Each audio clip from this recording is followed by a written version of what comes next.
Okay, this screencast is going to pick up with the Cold War at home.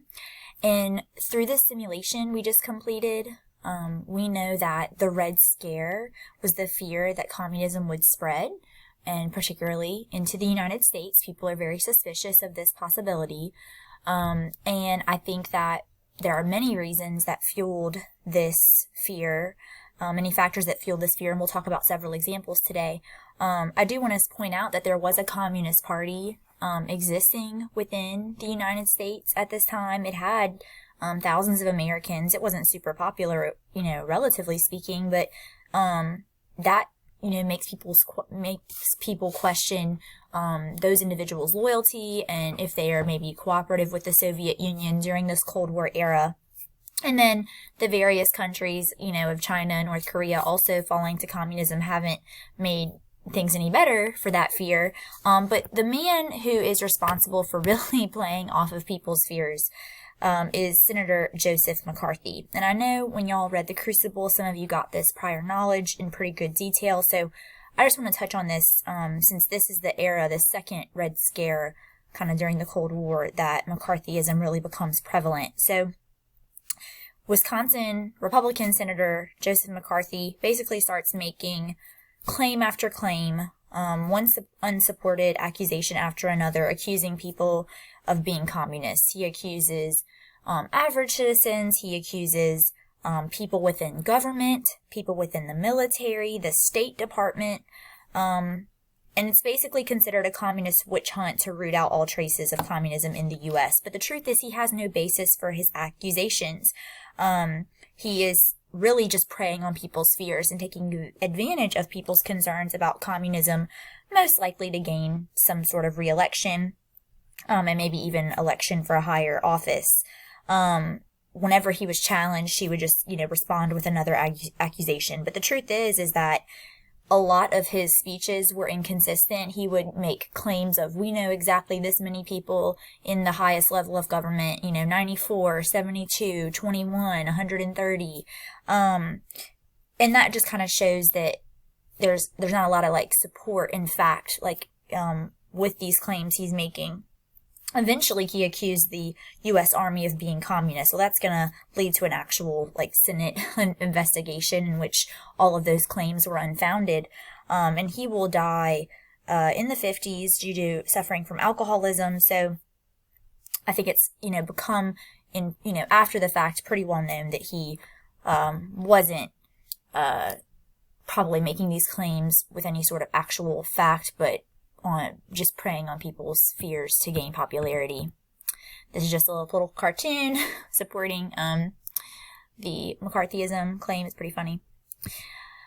Okay, so let's talk about Truman and who, he's the president at this time, so it's kind of his job not just to, deal with the Soviet Union and handle our relationship with the Soviets and trying to ease tension within the Cold War, but also to deal with the Red Scare at home and deal with the fears that there are communists living in the U.S. And so two things that Truman is going to create is the Loyalty Review Board and then HUAC, which stands for the House of Un-American Activities Committee. So the Loyalty Review Board was created to invest government employees specifically. So because there were so many claims and fears that communist sympathizers were within the United States government, they created this board to really just interview and investigate any claim that they thought was legitimate in terms of any position, person in a position of power. HUAC actually could not just investigate government officials, but also just any citizen. That HUAC is actually most well known for investigating the movie industry. I kind of mentioned this before in the World War II unit, but the movie industry was kind of pushed by the government as a form of propaganda to publish and produce pro-Soviet films during World War II, since Stalin was our ally.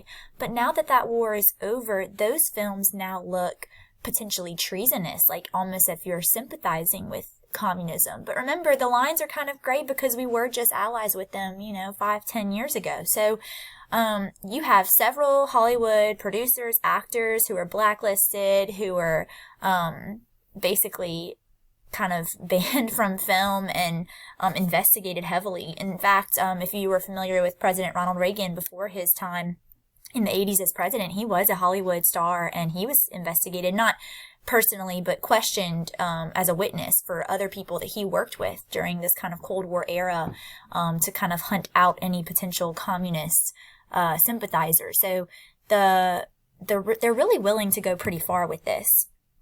I also wanted to touch on the fact that there was some cases of espionage within the U.S., even though you're not going to say like every person had a neighbor that was a Russian spy. Were there cases of spying and espionage? Yes. And the most well-known case is the Rosenbergs. That's Julius and Ethel, okay, and they're pictured on the screen. So we know that the U.S. was able to create the first successful atomic bomb, as we use that to conclude World War II in Japan. But within 4 years, the Soviet Union had made an operational atomic bomb themselves, and they were able to successfully test it. And that was a lot sooner than the U.S. and really anyone anticipated. In theory, they should not have been able to build such a weapon so quickly if they had to start from scratch and do the same amount of research that we had to do. So it became pretty clear that there was a chance that some information was leaked from within the U.S., someone working perhaps on the Manhattan Project leaking this information. So Julius and Ethel Rosenberg were members of the American Communist Party. They were accused formally of leaking this information. They claimed innocence. But when they were both put on the stand and questioned and asked about their involvement in the Communist Party, they pleaded the fifth. And when you plead the fifth, you were basically using your right against self-incrimination. So it's kind of almost an admission of guilt.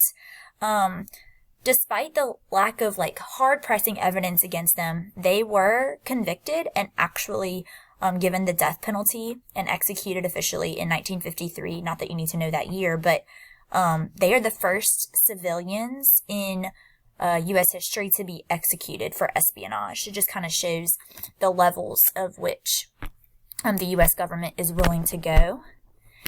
And then our last little section of notes that we're going to talk about is the next president that succeeds Truman. We'll come back to talk about Truman a little bit more in the next chapter and the next unit overall, but we're going to transition into the Cold War aspects of the 50s and talk about the next president, who is Dwight Eisenhower, who you know as the former general of World War II. So during Eisenhower's presidency, there was definitely an arms race existing between the U.S. and the Soviet Union, just the struggle to gain weapon superiority, people building weapons faster and trying to build the strongest, most powerful weapon. And once the Soviets have access to an atomic bomb, the U.S. wants to build an even bigger bomb. And so that's going to be the H-bomb, also known as a hydrogen bomb, formerly known as a hydrogen bomb. So basically, he, will order the research to be done on creating this weapon. The H-bomb would be 67 times more powerful than a simple atom bomb that was dropped on Hiroshima and Nagasaki. So they will create this in the 1950s. By 1953, just a few years after the Soviets developed an atomic bomb, the U.S. successfully creates an H-bomb, a hydrogen bomb.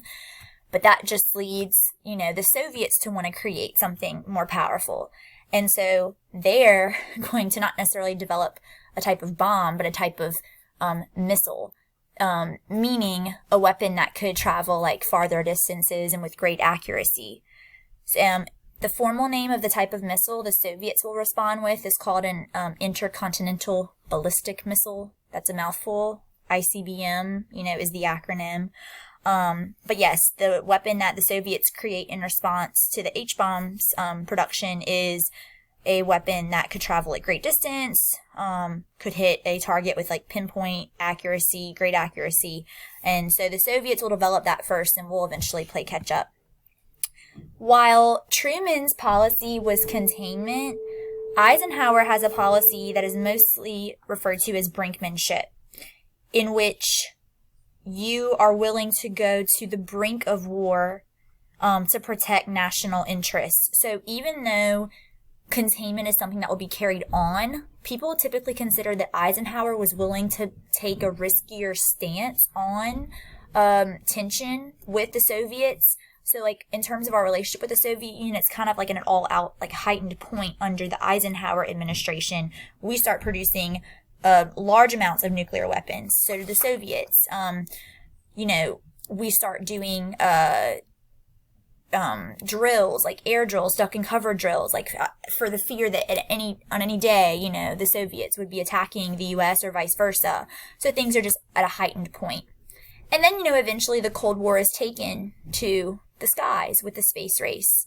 The Soviets were the first to actually use an ICBM missile to launch an artificial satellite into space. And that satellite was named Sputnik. This was considered a huge breakthrough within space travel and space exploration.